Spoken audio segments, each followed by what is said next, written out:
Repealing Obamacare is one of the single most important reasons we must win on November 8th. Have to win. Who knew a legitimate, real issue could be deciding this election right now? Growing problems and a leaking sieve called the Affordable Care Act that is no longer affordable, that has no less than the President of the United States ready to do a conference call with his HHS secretary to figure out what to do. And we are live everywhere, not only at the White House. We'll be going there shortly with Donald Trump about to pound the issue again in Toledo, Ohio. You get a theme to his Ohio remarks here. Senator Tim Kaine is also in Ohio. We're going to be checking in on him. He will be talking about anything but health care today. But first now to Kevin Corke at the White House on what that conference call might involve. Kevin. Hey, Neil, good day to you. You're right. The president and HHS Secretary Birdwell once again want to talk about the Affordable Care Act. Essentially, what they're really doing is making a sales pitch. Yes, they're going to talk about what's working, even talk a bit about some fixes, but most importantly, they're going to try to drive traffic to the website, healthcare.gov. They're looking to get more people, especially young, healthy people, to sign up for plans under Obamacare. Now, this afternoon at the White House press briefing, I asked Press Secretary Josh Earnest, why do you feel like so many people think the law simply isn't working? In spite of the politically motivated attacks against the Affordable Care Act that have been launched by Republicans, the American people are benefiting from the law. And they would benefit even more from the law if Republicans would finally decide to do something other than just score political points. All right, so did you catch that, Neil? It's not the law, it's the Republicans' fault. At least that's what they're selling at the White House press briefing. But let me just share with the folks at home some real numbers. These are increases purported to come in 2017. If you're in Arizona, you're about to get whacked if you have some of the plans under the Affordable Care Act. And I'm using affordable using quotations, which you can't see because you're looking at these numbers. Up 116%. Oklahoma up 69%. Tennessee up 63%. Even Minnesota up a whopping 59%. And so we'll look forward to hear what the president and the Health and Human Services Secretary have to say about why these increases are happening and what they plan to do about it. Of course, Republicans, we suspect, Neil, will continue to point out the fact that despite what the president said back in 2007 and in 2010 about how your prices will go down, fact is, for millions of Americans, prices could in fact be going up, and I mean big time, or big league, or as some people have said, bigly. Neil? Bigly, that's right. That's a new word now, I guess. Kevin Corke, look forward to going back to you later in this broadcast, get a sense of what might have transpired on that conference call here. My next guest says you can't blame Republicans for this. For one thing, not a single Republican voted for it. For another, Texas Congressman Louis Gohmert said that Republicans were arguing math when they were cooking this up, that you can't promise the sun, the moon, and the healthcare stars and not expect to have to pay more for that. That is what is happening. Congressman Gohmert, very good to have you. Always good to talk to you, Neil. But the secret of all of this goes back to a video of Barack Obama saying, look, I want socialized medicine. Single payer is not a fair description, though, actually. It's socialized, government, totally run health care. I want to get there. We can't get there in one step. And so this was the step, and you had clues all along the way. They knew that this was going to cost a fortune, that things were going to skyrocket, and they anticipated someday they would get to this point and tell the American people, well, we gave the insurance companies a chance, and now the government just needs to take it over. And they were even planning that. You know they were, because when the website didn't work, they rolled out their first plan, and that was blame the insurance companies. Fortunately, American people. I'm going to go ahead, Congressman, and give them the benefit of the doubt on this. And I you can't do that. That they were counting on more young people signing up, and that kind of prejudice sticks today. Hear me out, though, sir. That by arguing for more young people signing up and then expressing shock that more didn't. Look how they reframe the argument today. I want you to react to this. Josh Earnest at the White House saying that there's a better opportunity for young Americans who are opting to pay a penalty than sign up for a high premium insurance plan. I want you to listen to this. The penalty that is imposed for people who don't sign up for health care is quite significant. This year it's about $700. And I think our argument is pretty simple, which is, why would you pay $700 to Uncle Sam when you don't need to?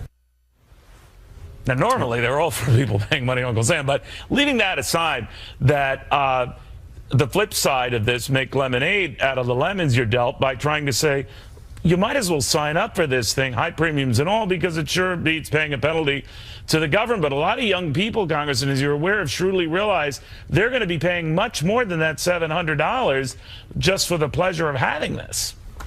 That's exactly right. You're exactly right, Neil. In fact, I've talked to a lot of young people who are shocked to find out, gee, they're going to pay. I've been hearing a lot about $800 and $900 in penalties. They're making $30,000 or less.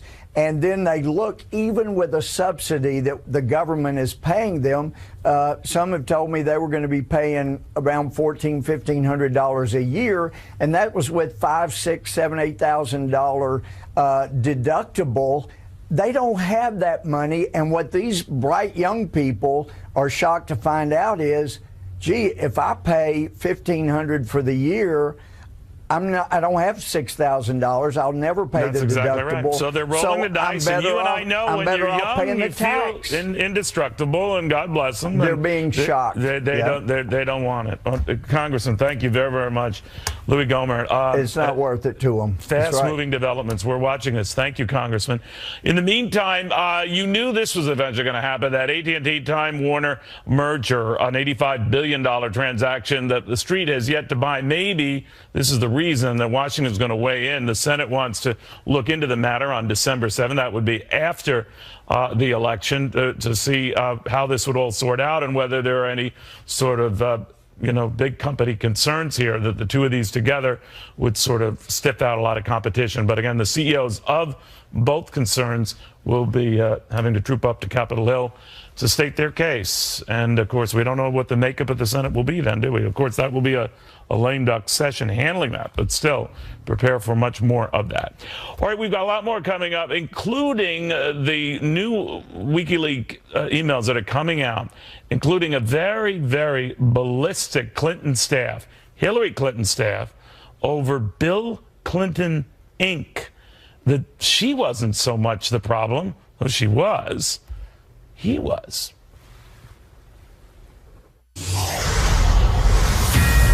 Let me tell you something. The American people are sick and tired of pay-to-play politics that benefits the favored few. It's exactly the kind of politics that's going to come to a crashing end when Donald Trump becomes president of the United States. All right, here's where that pay-for-play thing comes in with Bill Clinton, more importantly, and that if you want to do something with the Clinton initiative, it helps if you have a little bit of money. It does buy influence, but it buys a lot more than that, namely panic amongst the Hillary Clinton campaign staff, and much broader than that. Ted Henry in Washington with the very latest on these leaks and what he's finding out. Neil, good to see you. You're right. Doug Band, a former Clinton intimate, wrote a big 13-page memo alleging in 2011, we're learning from the latest WikiLeaks dump, charging that former President Bill Clinton had enriched himself by getting Clinton Foundation donors to also hire him for speeches and consulting contracts to the tune of $30 million, claiming that there were some $60 million or more that was coming in future years. You know, the Clinton officials have repeatedly said that their work instead is focused on good works around the world. When you talk about panic, that sounds like what was also happening inside the Clinton campaign back in March of 2015 when the New York Times first posted that story about the email scandal. And we're just learning in this latest document release the idea of what was going on between John Podesta and Robbie Mook as the New York Times posted that first story saying Hillary Clinton used a personal email account for official business as Secretary of State. Podesta writing to Mook, did you have any idea of the depth of this story? Mook, who is the campaign manager, responded, nope. We brought up the existence of emails in research this summer, but we're told that everything was taken care of. Pretty fascinating, gives you about an idea about even some of the most senior people not being told by Hillary Clinton or others in her inner circle about what was really happening. One of those people in the inner circle, of course, Cheryl Mills. And another email shows that while she was chief of staff at the State Department, she was discussing Clinton Foundation business, other matters with Podesta and other people on her Gmail account. And look at this, she pointedly warned in a note that if a note was sent to her state.gov account, quote, as a reminder, government email is maintained as federal records. So basically telling anyone, if you send something to me on state.gov, it's all going to be collected, so be careful. And that's why it's interesting. In this last email we want to highlight, liberal activist Neera Tanden in the summer of 2015 seemed frustrated with all of this stuff that was spilling out, writing to John Podesta, quote, "It's like the whole thing is bleeping insane." That might sum up what the frustration was in private among even some of Hillary Clinton's advisors. But remember, that's what they were saying in private. In public, they were continuously downplaying the idea that the email scandal really had any resonance, Neil. Were they actually using the word bleeping? No. Okay. There was another word in there. It's only 4 o'clock. Yeah, you're right. You're exactly right. Thank you, Thank Ed you. Henry. In the meantime, this back and forth and about the foundation and who was cozy with whom, it's a big issue today. TheHill.com's Judy Kurtz on that. They've got bleeping problems, don't they, Judy? It would appear. They've got more than bleeping problems, Neil. They got huge problems, to paraphrase from Trump's own words. There you go. They got a lot going on. But yeah, these emails certainly pose a problem. You know, I think with the Bill Clinton element to it, it just gives the impression, it paints this portrait of a certain greediness of getting rich off of a charitable foundation. And there's no doubt, no one is arguing with the fact that the Clinton Foundation has done a lot of good for a lot of people around the world. But getting rich off of a charity just has a bit of an ick factor to it. You know, the one thing I noticed in a lot of this, Judy, of course, no direct emails from Hillary Clinton or directly to her, but one of the things that come out is how the staff is like frantically trying to deal with the mess in the China shop around her, and oftentimes very dismissive of her and the messes created that they are now having to deal with. But that permeates a lot of these. I mean, when I was reading through a lot of these WikiLeaks, I was startled to see that the media, of course, pounces on, obvious, as it should, the pay-for-play stuff and all, but there's just a tone to them that is like, oh my gosh, what now? Yeah, it's not just doing damage control, and I think that's the issue here. It's actually questioning your own candidate's judgment. Right, I mean, exactly. with one time advisor, and again, right? Her time judgment, and time and again. Her husband's judgment, how the two of them have created this mess. You know, it's often a theme. Right, when your own advisor is saying you have a perpetual problem with apologizing for mistakes you've made, when saying that she has terrible instincts, that's not coming from Republicans, that's not coming from the other side, that's coming from your own people. It also plays in to Hillary Clinton's perhaps her biggest weakness, which is honesty and trust with people. A lot of voters just doubting that trustworthiness. Now, the whole issue goes back to why I have a private server in the first place. It reinforced the secretiveness there. But do you think that most Americans, and you and I are into this a little bit, you a lot more than me, you're a lot more knowledgeable about it, but that we are into this, that Americans, they get their hands around, you know, the Donald Trump tape and all that, that's easy to understand, even though I like to think that pay for play is a concept that's easy to understand and report on. It's too convoluted for most folks, although I do wonder if it's gaining some traction now. What do you think? Well, I think that the emails up until this point have largely been overshadowed by Donald Trump. And sometimes Donald Trump is his own worst enemy. You know, at this very moment, this very second at least, he hasn't done anything extremely controversial. But that could change with his next tweet, of course. But, you know, that anything he does has overshadowed these emails. Now, he's stayed relatively disciplined this week, hasn't been making those kind of sensational headlines as he has in the past. These emails are starting to get more traction, and also the tightening of polls in states such as Florida. I think this is going to be a big issue for the Clinton camp. And I think, as you said at the outset here, these concepts are relatively easy to grasp. They're not the old argument, oh, we can't get into that because it's so layered. There's nothing layered about it here. I mean, now it's pretty straightforward, black and white, and you can at least report on it. We're starting to see that. Voters are pretty smart, Neil, as you know. Absolutely. Judy, thank you very, very much. Judy Kurtz over at The Hill. Okay, we're waiting for Donald Trump. He's going to be in Ohio again. This is his second stop there. He's going to be quite busy, giving that state a great deal of attention. The state has a good chance of winning here as the polls tighten up pretty much everywhere, but not all polls. One of the things that's interesting is the wide divergence in some of these numbers, which refuels an argument my buddy Pat Cadell has had that maybe they just can't be trusted, period, after this.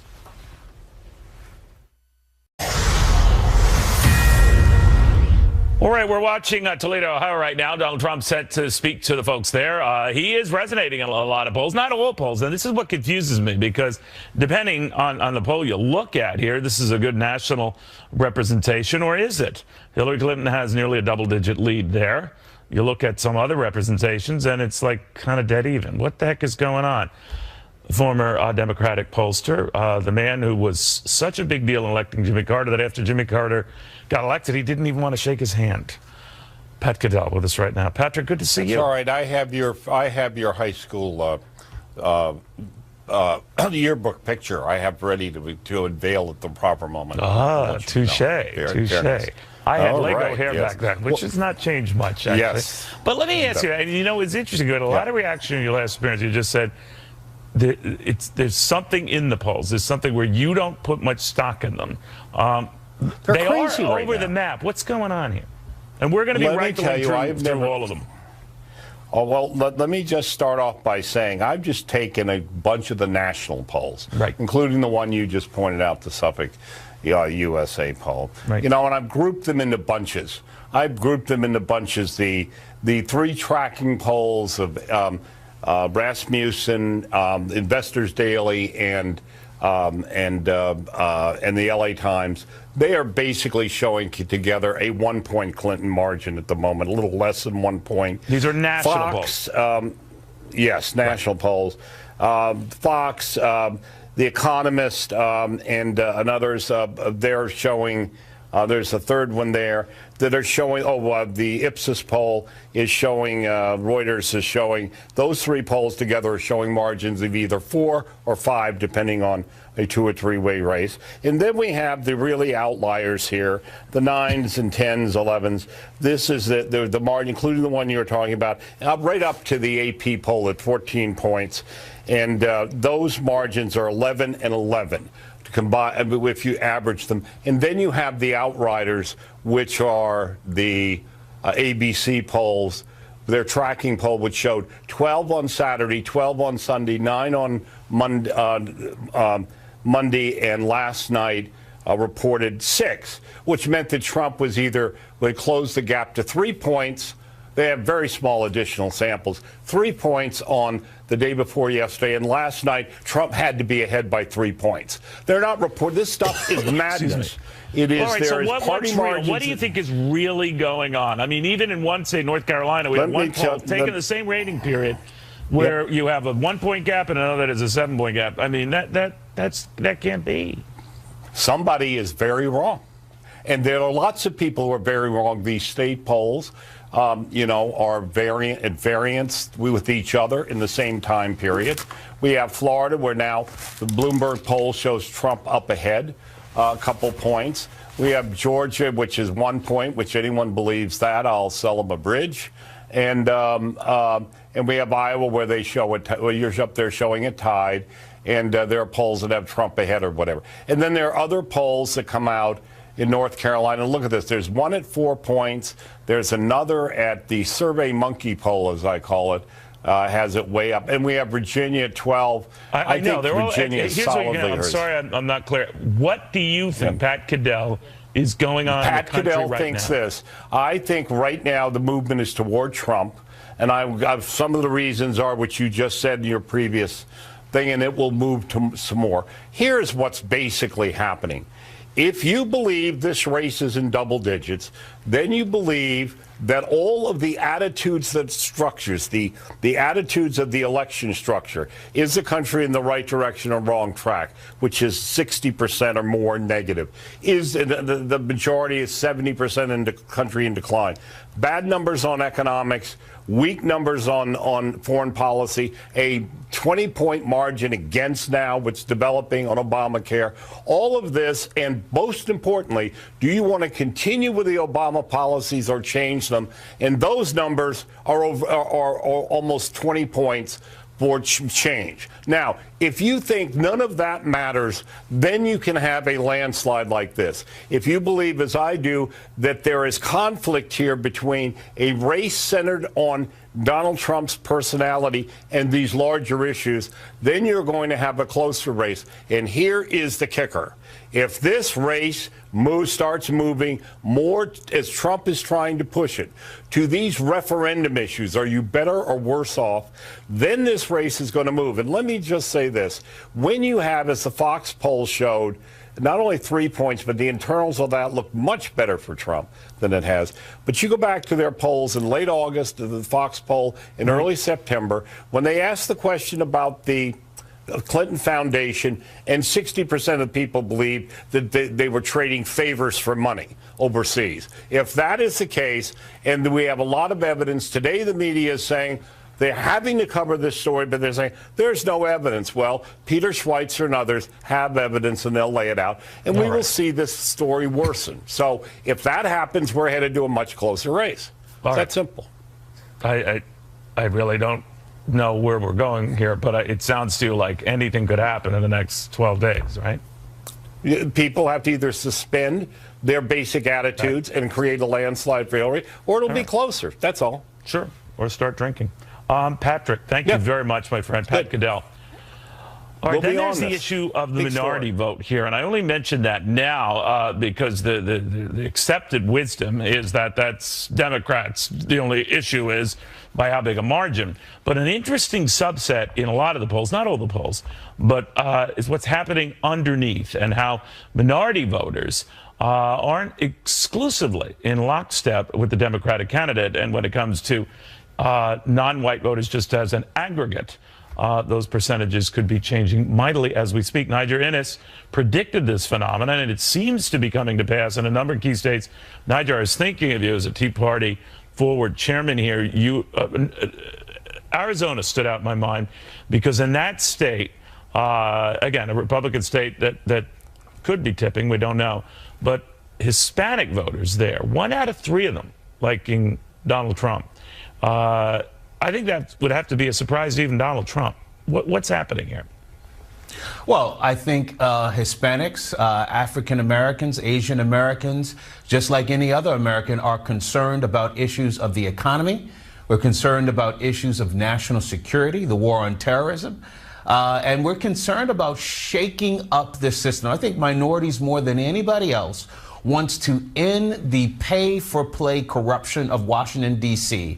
And if there's any sneak preview of the kind of corruption to come, we have seen it with the what has been revealed by Wikileaks in terms of the Clinton Foundation and the games that they're playing in terms of pay-for-play. The American people... But on a key point, Donald Trump, when he has these urban renewal speeches and goes into the inner cities and all, more than many Republican candidates, I think in recent memory, he addresses black voters specifically and says, what the hell have you got to lose?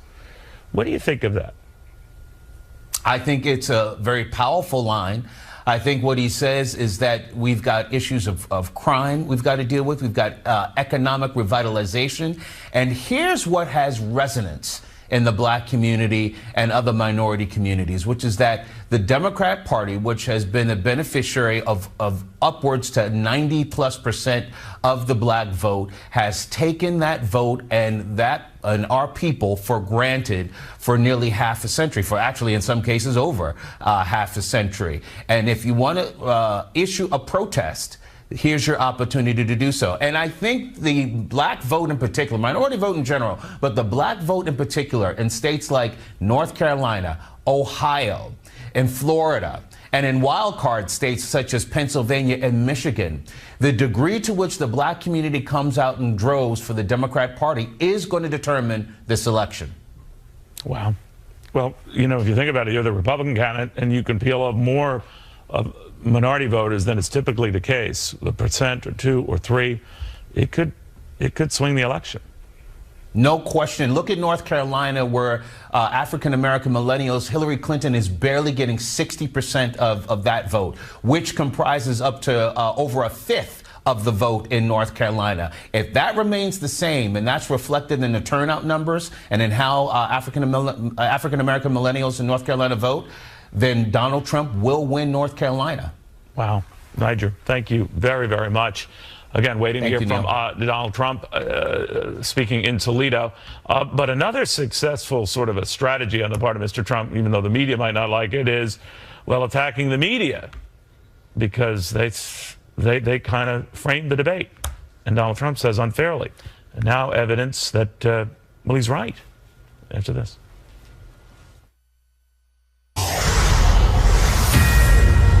All right, Amazon is having a world of hurt. Its shares are in after-hours trading. It missed some earnings estimates, revenue estimates. Furthermore, telegraphing the holiday shopping season, maybe not so great. That stock, which had been running up amid talk that it was easily going to hit the $1,000 a share, down about $40 right now as we speak. It is a pricey issue, though.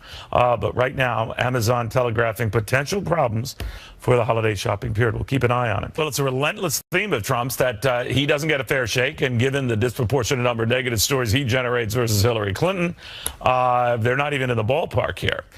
Sarah Westwood, right now, joining us at the Washington Examiner, Julian Melcher of Heat Street, Elizabeth Harrington of the Washington Free Beacon. Elizabeth, does he have a point when you just look at the sheer number of hit pieces on him? You know, a lot more than pieces on Hillary Clinton. Absolutely. I think he has an incredible point to make. Everyone knows the media is biased, and what we've seen with these hacked emails released by Wikileaks, it just reinforces the fact that we know that the media is willing to work with the Hillary campaign to give her positive coverage. And you just see it when you turn into the other networks. We have huge bombshell stories about Hillary Clinton, her husband enriching himself through the Clinton Foundation, the FBI investigation that really wasn't an investigation at all. Those get no coverage in the nightly news. They get about 2 minutes, 30 seconds. It's all Donald Trump and something he may have said. Well, that's what he says. And now I'm one of those, and Jillian, maybe you can help me with this, that says, all right, if this stuff comes out, even 11-year-old videotape, and then women come out of the woodwork, I think it's incumbent upon the media certainly to question the timing of those women coming out of the woodwork. But it is a good story. It is something you follow up on. You do your due diligence. What I'm saying is, where's the same media effort to do the due diligence and try to get in the same ballpark of coverage of very legitimate Hillary Clinton stories and WikiLeaks developments and maybe different things she tells bankers behind closed doors versus what she says about them on a debate stage with Bernie Sanders? What do you think? Sure, there's no question that both of these candidates have records that are completely indefensible. But I think what we're looking at with Donald Trump is he's had a strategy throughout this entire election season that you get out of one crisis by creating another. He's very much fueled this. And even in cases where Hillary Clinton... How has he fueled it? Just by having to justify 11-year-old tapes? No, I'll give you a pretty good example. So if we look in June, when some of the stuff with Hillary Clinton's emails, the State Department probe was coming out, he interrupted that by attacking Judge Curiel. He couldn't let her have the limelight. He ended up interrupting it, attacking. I see what you're saying. And I think because of that, he can't really, I mean, if you don't want to happen, don't say it. No, I see. I understand that. But Sarah, that's where I think the media should come forward and be aware. All right, we've given a lot of time to this story. This other story seems like a pretty good story. Let's do that. Exactly, and that's why I think this Donald Trump riff against the media is more effective than what we saw in the primaries. During the primaries, we saw Donald Trump go after individual reporters and outlets for negative stories about himself that he thought were unfair. Now, in these final weeks of the election, we see him indicting the entire media as an institution for its comparative coverage of his opponent. Instead of nitpicking coverage about himself, we see him pointing out the very real fact that the mainstream media has poured, relatively speaking, far less time and energy pursuing negative stories about Clinton, and that speaks to his larger campaign theme of the system as a whole being, quote, rigged. But I think it's been rigged in his favor in a lot of ways. If you look at the earned media, think about it. More than $2 billion. But think about it. A lot of these email exchanges that are coming to light involve many in the media who are trying to curry favor with Hillary Clinton or her people. So you can understand why some in the establishment media have been reluctant to get them out, because it embarrasses them. But it does seem, and maybe I'll touch on this with you, Elizabeth, that there's no zeal on the part of these folks to level that playing field. Now, I know the media tends to give overwhelmingly and support Democrats and Democratic candidates. Fine, if that's how you're going to be. But do you have to reflect it then in your editorial product?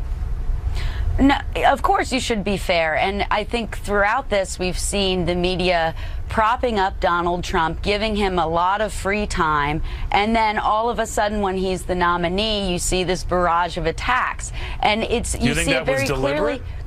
I mean, look at the New York Times story that they did, an 8-month investigation in Trump's treatment of women. And they said, oh, he was crossing the line. They didn't have a single source in there that said he touched them inappropriately or anything like that. And then suddenly, 3 weeks before the campaign, then they're running all these stories about all these accusers coming out of the woodwork. I mean, the timing is very, coincidental to say the least. And I think it reflects on this bias. No, I think an agenda. They didn't seem to care who dumped these tax records of Donald Trump's, but they certainly care about vetting anything else that has to do with emails. You know, it just seems weird. You know, I want to point out, first of all, the New York Times was the one that broke some of the most damaging Clinton scandals. If you look at what was going on with the uranium deal, some of the email things, they were the first on that. So I've got to give them credit for that. So you think this coverage is fair in the New York Times? Do you think it's fair in the Washington Post? Do you think it's balanced in these mainstream media? What I do not think is fair is for instance, Breitbart to be collaborating with an Occupy Wall Street reporter to be disrupting Rubio events and giving that coverage. So I think we've got bias going both ways. It's tough in an election where you have two candidates that are awful. But the proof is in the final published pudding, right? And, you know, maybe for some reason go after Trump. I'm not dismissing that. I'm not saying don't. I'm saying just show a fraction of the interest. He could have prevented a lot of this, though, by just being a little bit wiser about what he says. If you said that about a woman accusing a man of untoward stuff, and you're kind of blaming the victim there. No, I think he has habitually been unwise and dominated the headlines because of it. You're blaming the victim of the bad press for the bad press. I don't think he's the victim. I think he's been, in many cases, a beneficiary. He owes his celebrity to the media, in many cases, the left-leaning media. That, my friend, is blaming the victim. And you would hate it if it were the other way around, right? No, I disagree, but... Okay. Thank you all very, very much. In the meantime, I do want to keep you up to date on some other things. Ash Carter talking about right now the battle that's going on in the Middle East and elsewhere, not only to retake Raqqa, but Mosul and all of that with General Kane.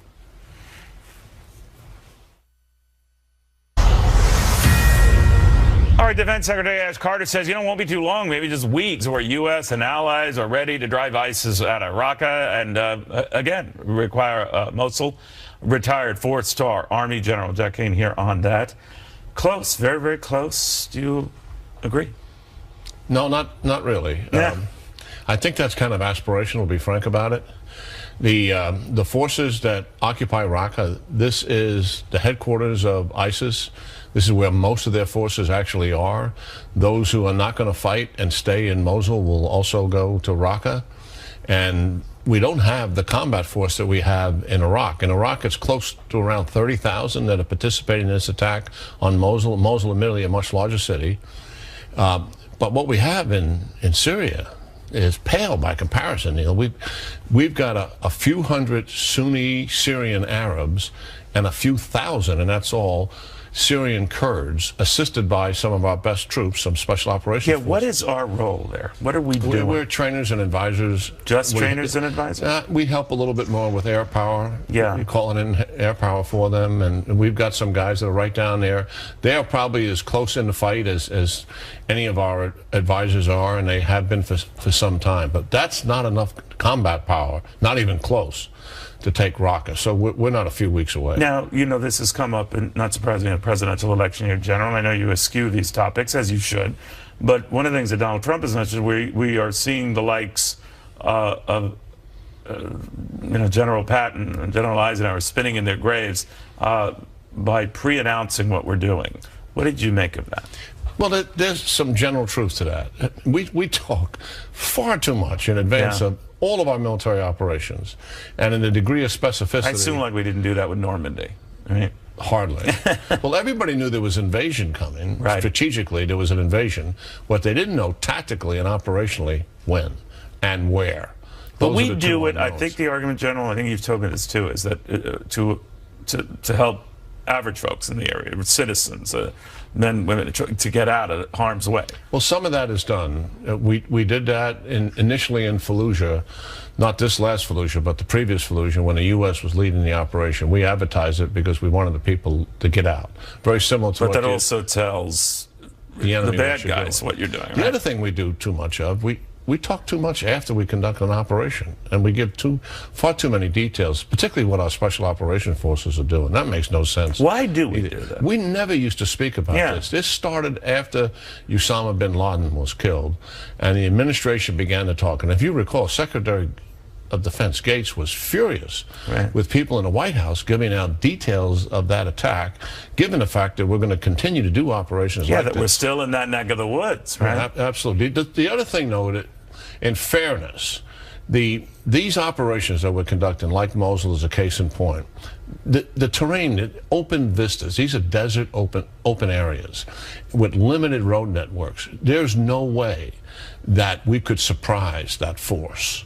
We're going to come up those roads and they're going to see us coming days in advance of anything we do. We have to get logistics in place and then conduct an assault. But in the meantime, ISIS operatives, let's say, in some cases, they start killing villagers. They start creating the same fear that made them such a force that had Iraqi forces in the past running the other way. Yeah.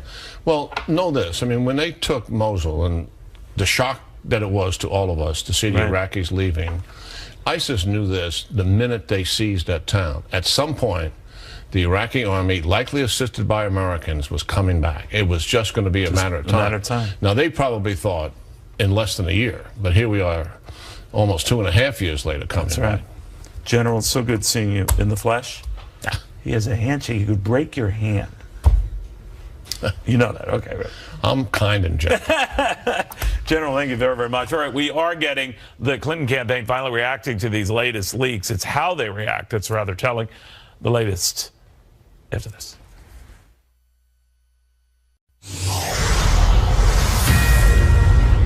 All right, say this about Hillary Clinton. She is blessed with some incredible surrogates, probably no more so and no more popular than Michelle Obama today, but none of this got in the way of the drip, drip, drip of these WikiLeaks emails that are coming to light and other correspondence. Jennifer Griffin with the latest on that and how Team Clinton is dealing with it all. Jennifer.